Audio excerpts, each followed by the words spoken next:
खलीफा के हम हैं, खलीफा हमारा, वो दिल है हमारा, आका हमारा, हमारा हमारा खलीफा हमारा, वो दिल है हमारा, आका हमारा, वो दिल है हमारा, आका हमारा. Assalamualaikum dan selamat datang kembali dalam episode lain This Week with Huzur. Setelah jeda singkat, kami kembali merasa terhormat untuk membawakan kepada Anda sorotan dari sebuah mulakat di mana Hadrat Khalifatul Masih yang kelima Ayyadahullahu Ta'ala bin Nasril Aziz dengan penuh keramahan bertemu dengan anggota Majelis Khadamul Ahmadiyah USA akhir pekan lalu. Minggu lalu, 18 khuddam dari Southwest Region Amerika Serikat berkesempatan mengadakan mulakat dengan Hadrat Khalifatul Masih Al-Khamis Ayyadahullahu Ta'ala bin Nasril Aziz. Para khuddam telah melakukan perjalanan khusus untuk mulakat tersebut. Semua khuddam berkesempatan memperkenalkan diri dan meminta bimbingan huzur mengenai berbagai masalah keagamaan dan kontemporer yang mempengaruhi kaum muda. Akankah tiba saatnya ketika manusia akan menemukan hukum-hukum alam yang tersembunyi di balik mukjizat? Haruskah ilmuwan Muslim Ahmadi melakukan penelitian lebih lanjut untuk memahami hubungan antara alam spiritual dan duniawi dari alam semesta?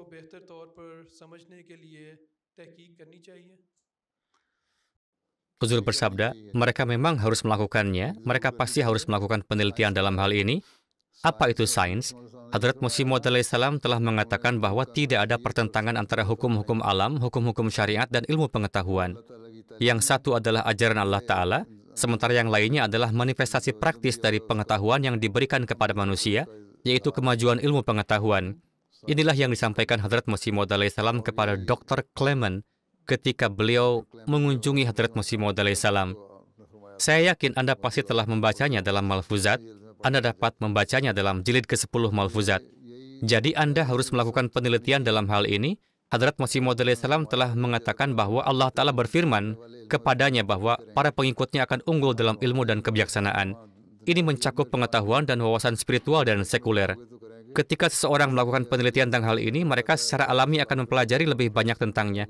Inilah sebabnya Hadrat Khalifatul Masih yang ketiga berkata kepada Dr. Abdul Salam Sahib saat menerima hadiah Nobel bahwa kita membutuhkan 100 ilmuwan Ahmadi untuk memenangkan hadiah Nobel dalam abad berikutnya. Sudah 40 tahun berlalu sejak saat itu dan kita belum memiliki ilmuwan lain yang mencapai prestasi ini. Jadi penelitian tentu harus dilakukan dalam hal ini. Allah Ta'ala berfirman dalam Al-Quran Suci, "Wa yatafakkaruna fi khalqis samawati wal ard." Dan renungkanlah penciptaan langit dan bumi. Orang-orang yang berakal berfikir dan merenungkan penciptaan Allah atas langit dan bumi. Jadi merenungkan berarti seseorang harus melakukan penelitian dalam berbagai bidang pengetahuan. Allah Ta'ala telah menjelaskan dalam Al-Quran Suci bahwa seseorang harus melakukan penelitian untuk mencapai inti dari suatu masalah. Manfaatkanlah akal yang telah Allah Ta'ala anugerahkan kepada Anda. Para ilmuwan kita memang harus mencapai ketinggian yang lebih besar. Kita harus memiliki ilmuwan yang mencapai ketinggian seperti itu. Mukjizat umumnya terkait dengan kerohanian. Kejadian-kejadian tertentu mungkin terjadi dan seseorang rohaniawan akan mengatakan bahwa itu adalah mukjizat. Sedangkan orang duniawi akan mengatakan bahwa inilah hanyalah kebetulan. Jika seseorang memiliki hubungan Allah Ta'ala, dia mungkin memanifestasikan berbagai mukjizat pada orang tersebut dalam hidupnya. Anda mungkin telah menyaksikan beberapa mukjizat dalam hidup Anda juga. Jadi jika Anda telah menyaksikan mukjizat, itu berarti mukjizat memang benar-benar terjadi. Mukjizat terjadi dalam batasan hukum alam. Misalnya ada mukjizat syakul qamar atau terbelahnya bulan. Orang-orang bertanya bagaimana mungkin bulan terbelah menjadi dua? Karena itu akan menghancurkan seluruh tatanan alam semesta. Ada kemungkinan itu adalah pandangan kasyaf yang diperlihatkan kepada semua orang. Sebenarnya, Hadrat Masih Maud alaihissalam telah menulis bahwa beberapa orang bahkan di India menyaksikan mukjizat ini. Ada kesaksian tentang hal ini. Jadi mukjizat seperti itu dapat dimanifestasikan melalui kasyaf dan mereka dimanifestasikan dalam hukum alam. Namun Hadrat Masih Maud alaihissalam juga mengatakan bahwa Allah Ta'ala adalah Maha Kuasa dan karena itu dia dapat memanifestasikan mukjizat tertentu untuk mendukung para nabinya yang berada di luar pemahaman nyata seseorang tentang hukum alam. Mukjizat seperti itu memang terjadi.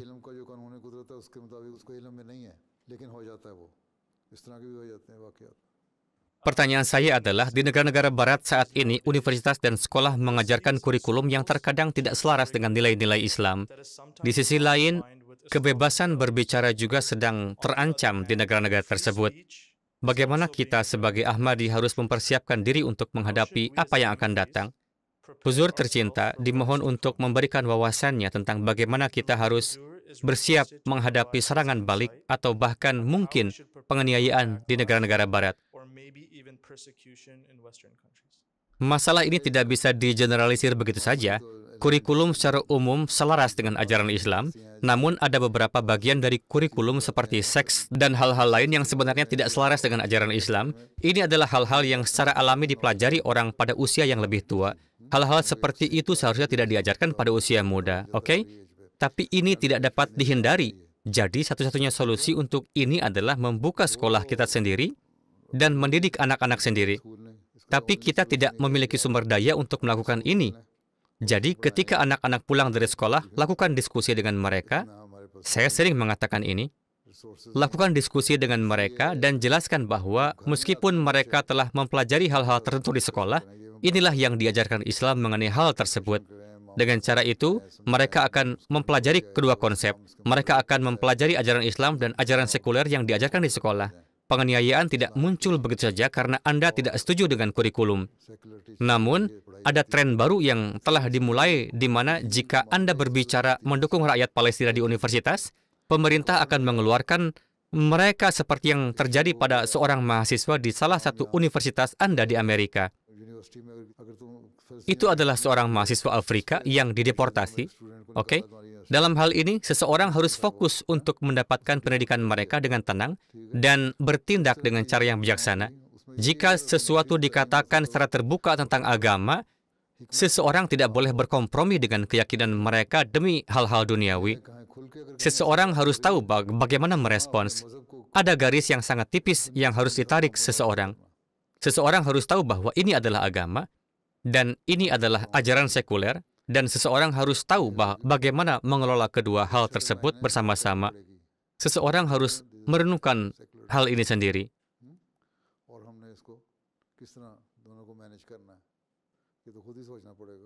Oke, baik Huzur. Seseorang tidak boleh takut akan apapun. Pertanyaan saya adalah, ketika iman kita goyah atau kita cenderung memiliki pertanyaan yang bertentangan dengan iman kita, apakah ini berarti bahwa kita bukan seorang mukmin sejati, dan bagaimana kita mengatasi atau melawan hal itu? Apakah Anda percaya pada keberadaan Tuhan? Ya, Huzur. Ketika Anda percaya akan hal ini, maka Anda harus memohon kepada Allah Ta'ala, mintalah kepadanya untuk meneguhkan iman Anda ketika itu digoyahkan oleh keraguan. Oke? Kemudian Anda juga akan menyaksikan pengabulan doa. Oke? Dia tadi berbicara tentang mukjizat, namun yang terpenting adalah memperkuat iman Anda terlebih dahulu. Oke? Mintalah hal ini kepada Tuhan, agar iman Anda tidak pernah goyah. Ketika Anda membaca surah Al-Fatihah, Anda harus berulang kali berdoa, Ihdinas siratal mustaqim, ihdinas siratal mustaqim. Tunjukilah aku ke jalan yang lurus. Dengan melakukan hal itu, Allah Ta'ala akan menuntun Anda ke jalan yang benar. Oke? Kemudian Anda tidak akan menyimpang dari iman Anda, dari agama Anda, juga tidak akan berpikir untuk menyimpang.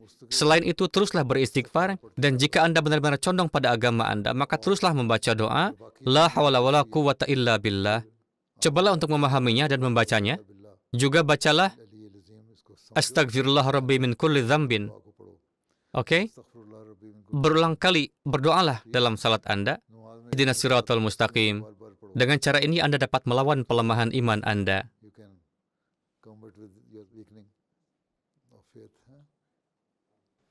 Huzur, pertanyaan saya adalah bahwa dalam masyarakat kita, beberapa orang berpikir negatif tentang pergi ke psikolog, psikiater, atau menerima terapi. Apa pendapat Huzur yang terkasih mengenai hal ini? Seorang pasien harus pergi ke dokter. Allah Ta'ala berfirman bahwa setiap penyakit ada obatnya, maka seseorang harus mendapatkan pengobatan. Ya. Jika seseorang memiliki pengobatan, dan umumnya psikiater menjaga kerahasiaan dan tidak mengungkapkan apapun tentang pasien mereka, maka seseorang harus pergi kepada mereka untuk pengobatan dan tidak ada salahnya dalam hal ini. Seringkali seseorang dapat menerima terapi tanpa obat-obatan. Terkadang obat-obatan juga diperlukan. Terkadang kondisi pasien dapat memburuk, mencegah mereka untuk bisa tidur dan menghabiskan hari-hari mereka dalam keadaan cemas. Semua ini mempengaruhi pikiran mereka, menyebabkan penyakit semakin memburuk. Dalam kasus itu, lebih baik menerima pengobatan dengan pergi ke psikiater. Oke? Tidak ada yang salah dengan ini. Sebenarnya ini adalah hal yang baik dan seseorang harus melakukannya. Oke? Pertanyaan saya adalah bahwa karena kurangnya bimbingan individual, Ahmadi baru menghadapi kesulitan dalam menyesuaikan diri dengan lingkungan keagamaan baru mereka. Apa cara terbaik bagi jemaat untuk mendukung mereka dan memperkuat keimanan mereka? Cara terbaik untuk memperkuat iman mereka adalah dengan menyerap mereka ke dalam sistem kita dengan berteman dengan mereka. Mentalitas Punjab, terutama para imigran yang datang dari Pakistan, bahkan jika mereka tidak berbicara bahasa Urdu, Punjab, atau Pashto, dalam kasus orang-orang Pathan dan sebaliknya berbicara bahasa Inggris, mereka kesulitan menyerap orang asing yang berasal dari suku, bangsa, atau etnis yang berbeda di hadapan mereka. Mereka mulai berbicara dalam bahasa mereka sendiri. Pertama-tama orang-orang seperti itu harus menyesuaikan diri mereka ke dalam nizam atau sistem. Selain itu, setelah tiba di Madinah, Rasulullah SAW merancang sistem persaudaraan antara muhajirin dari Makkah dan ansar dari Madinah. Dengan cara yang sama, kita harus membangun persaudaraan dengan pendatang baru. Jika ada yang baiat masuk jemaat, jadikanlah mereka saudara Anda. Jika seorang wanita menjadi Ahmadi, lajnah dapat menjadikannya saudari mereka. Ketika hubungan itu terjalin, Anda menjadi lebih dekat dengan mereka sebagai saudara dan saudari. Mereka kemudian dengan mudah terserap, dan Anda dapat menjelaskan hal-hal kepada mereka. Terkadang mereka tidak mengerti bahasanya.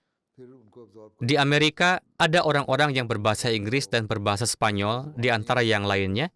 Dan kemudian ada berbagai budaya. Orang-orang telah keliru menganggap budaya mereka sebagai agama mereka. Anda harus menilai apakah Anda menunjukkan budaya Pakistan Anda, atau tindakan Anda memang sesuai dengan ajaran Islam. Ajaran Islam berbeda, dan Anda juga harus mengingat dan menyampaikannya kepada orang lain. Dan budaya juga berbeda. Jika ada praktik budaya yang tidak bertentangan dengan nilai-nilai Islam, maka tidak ada salahnya untuk melanjutkan praktik tersebut. Orang sering mengatakan bahwa orang tertentu melakukan perbuatan tertentu, meskipun tidak ada yang salah dengan itu. Padahal perbuatan itu mungkin bertentangan dengan budaya India, Pakistan, atau Bangladesh Anda. Anda mungkin menganggap itu tidak Islami, meskipun sebenarnya tidak. Kita harus menyesuaikan diri kita jika kita ingin menyerap orang-orang. Jika Anda mendekatkan orang dengan cara ini, Anda akan dapat menyesuaikan diri. Anda harus membangun sistem persaudaraan seperti yang dicontohkan oleh Rasulullah SAW. Jika Anda melakukannya, semuanya akan baik-baik saja.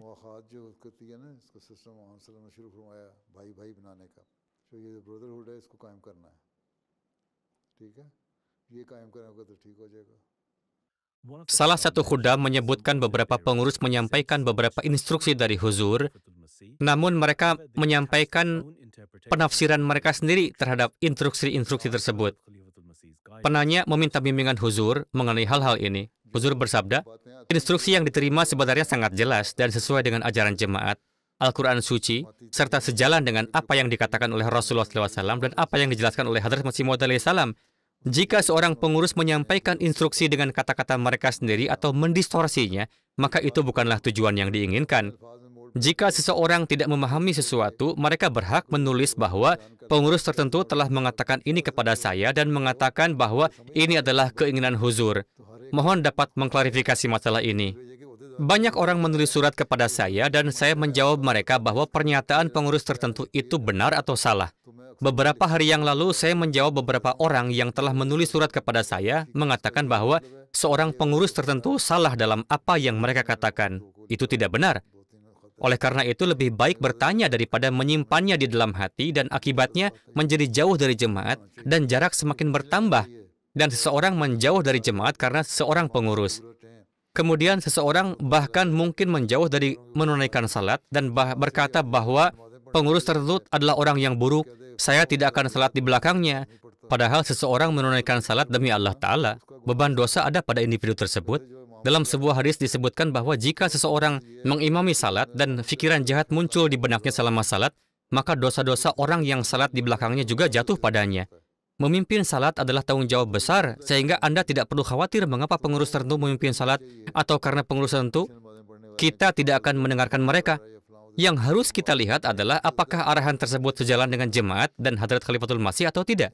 Jika iya, maka Anda harus mengikutinya. Jika Anda tidak memahami sesuatu, maka bertanyalah daripada menyimpan pikiran buruk di dalam hati Anda.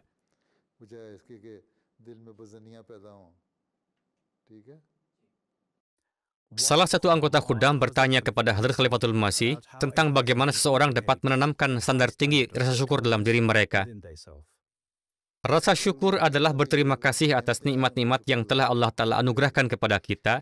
Dia memberikan tangan, kaki, lidah, otak yang dengannya saya dapat belajar. Ada banyak orang di dunia, bahkan di sini di Inggris ada 300.000 orang atau lebih yang tidak memiliki akses makanan setiap harinya.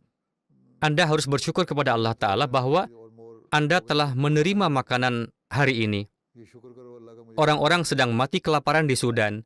Kita mengirimkan bantuan melalui jemaat atau melalui Humanity First. Orang-orang menjadi sangat senang menerima makanan karena mungkin mereka belum makan selama berhari-hari. Anak-anak sedang mati kelaparan.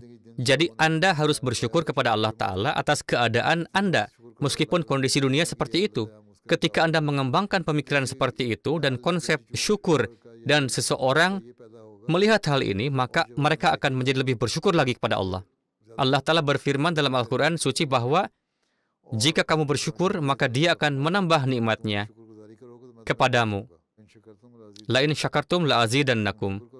Namun jika kamu tidak bersyukur, maka kamu akan menerima hukuman, baik di dunia ini maupun di akhirat nanti. Oleh karena itu, seseorang harus bersyukur. Kita harus bersyukur kepada Allah Ta'ala karena telah memberikan begitu banyak kepada kita. Hadrat Khalifatul Masih yang pertama biasa menceritakan sebuah kejadian. Ada seorang wanita tua yang penglihatannya lemah. Huzur menawarkan jika dia membutuhkan sesuatu, dia bisa memintanya. Wanita itu menjawab, saya tidak membutuhkan apa-apa. Saya memiliki tempat tidur dan selimut besar. Hanya ada saya dan anak saya. Saya tidur di satu sisi dan anak saya tidur di sisi lainnya. Terkadang ketika dia mengatakan kedinginan, dia mengambil lebih banyak selimut. Dan ketika saya merasa kedinginan, maka saya menarik selimut darinya. Kami hidup dengan sangat nyaman. Ini adalah rasa syukur.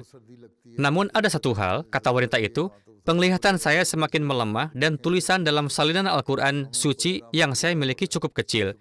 Jika ada satu hal yang bisa Anda lakukan, Anda bisa memberikan saya salinan Al-Quran suci dengan teks tebal dalam font besar.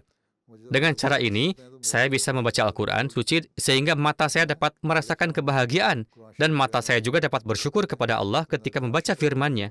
Orang-orang seperti ini juga ada di dunia. Dia tidak memiliki apa-apa. Mungkin dia hanya memiliki cukup makanan untuk makan sekali sehari atau hampir 2 kali sehari, dan itu pun dengan sangat sulit. Dia hanya memiliki satu tempat tidur yang digunakan oleh ibu dan anak, di mana kadang-kadang yang satu tidur dan kadang-kadang yang lain tidur gantian. Namun dia meminta Al-Quran suci agar dia bisa membacanya. Kejadian ini adalah kisah nyata yang diceritakan oleh Huzur pertama. Ini bukan sekedar cerita, melainkan kejadian-kejadian seperti ini benar-benar terjadi.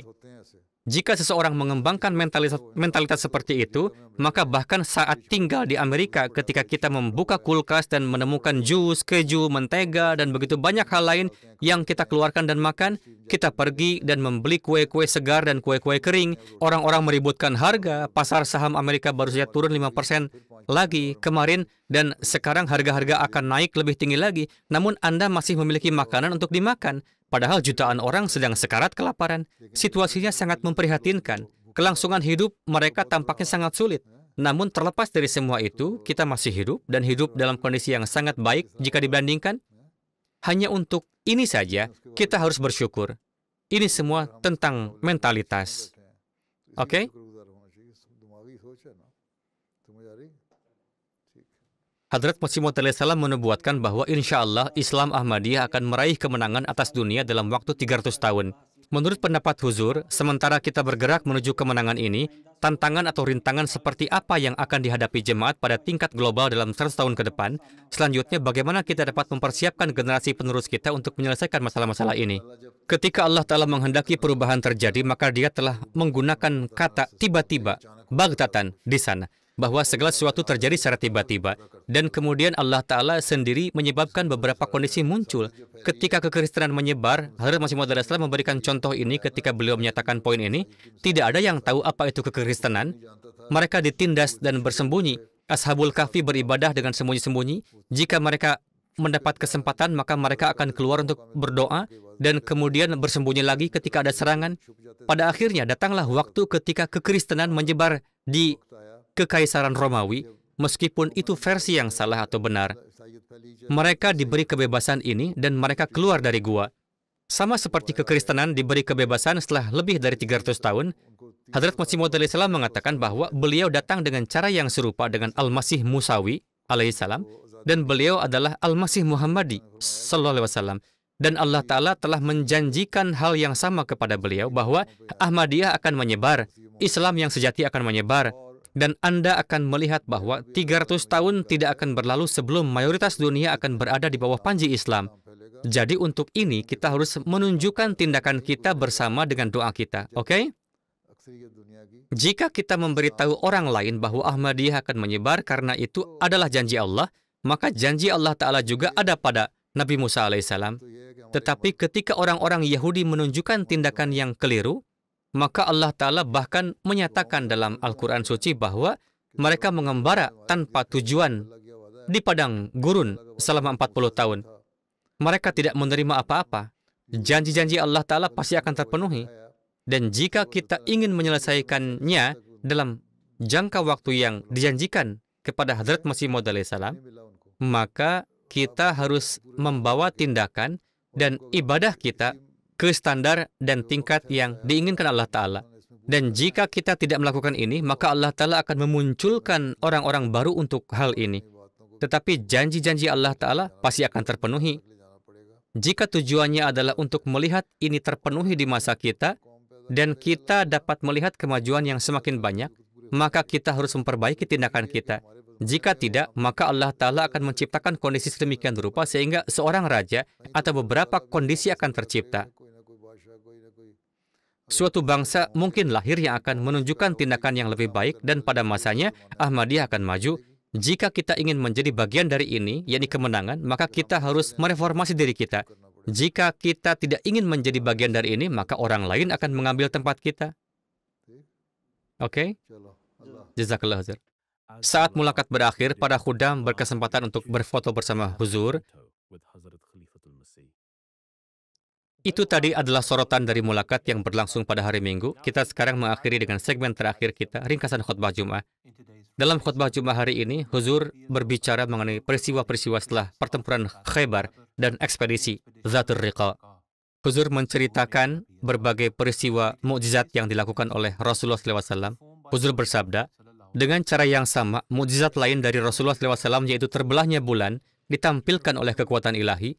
Hal itu tidak disertai dengan doa apapun karena terjadi hanya dengan menunjuk bulan dengan jari beliau yang dipenuhi kekuatan ilahi. Ada banyak mukjizat lain yang Rasulullah SAW lakukan murni dengan kekuatannya dan tidak disertai dengan doa apapun. Pada banyak kesempatan, beliau melipat gandakan air sedemikian rupa dengan mencelupkan jari beliau ke dalam secangkir air sehingga seluruh pasukan beserta unta dan kuda mereka meminumnya. Namun jumlah air semula tidak berkurang. Pada banyak kesempatan, dengan meletakkan tangannya di atas 3 atau 4 potong roti, beliau memuaskan rasa lapar ribuan orang. Pada beberapa kesempatan, beliau memberkati sejumlah kecil susu dengan bibir beliau dan sekelompok orang meminumnya hingga kenyang. Pada beberapa kesempatan, dengan menambahkan air liur beliau ke dalam sumur air payau, beliau membuatnya menjadi manis. Pada beberapa kesempatan, beliau menyembuhkan orang-orang yang terluka parah dari cedera mereka dengan meletakkan tangan beliau di atas mereka. Pada beberapa kesempatan, beliau mengembalikan bola mata orang-orang yang telah terlepas akibat cedera yang diterima dalam pertempuran dan menyembuhkannya dengan berkah tangannya. Dengan cara ini, beliau melakukan banyak hal lain dengan kekuatan pribadi beliau yang dibaliknya bekerja kekuatan ilahi yang tersembunyi. Allahumma salli ala Muhammadin wa ali Muhammadin wa barik wa sallam innaka Hamidul Majid.